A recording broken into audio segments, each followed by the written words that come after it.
Mhalunge MIDC police स्टेशनमध्ये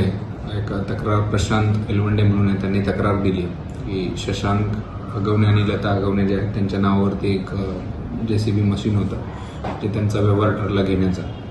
partial amount जी आहे प्रशांत एलवंडे यांनी त्यांना दिली होती आणि उर्वरित अमाऊंट जे आहे ते EMI स्वरूपात ते त्यांना देत होते. जे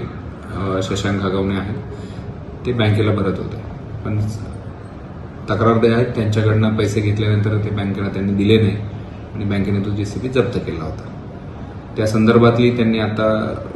JCB मागण्यासाठी पुन्हा ते त्यांच्याकडे गेले आणि त्यावेळेस यांना पैसेही नाही दिले आणि JCB सुद्धा परत नाही केला आणि त्याचप्रमाणे त्यांना त्यांच्याकडे जे लायसन्स वेपन आहे त्याच्यावरनं धमकी दिली, अशा स्वरूपाची प्रशांत एलवंडे यांनी तक्रार दिलेली आहे. आणि त्या तक्रारीनुसार फसवणूक म्हणजे 420, 406 आणि जो लायसन्स वेपन आहे त्यांच्या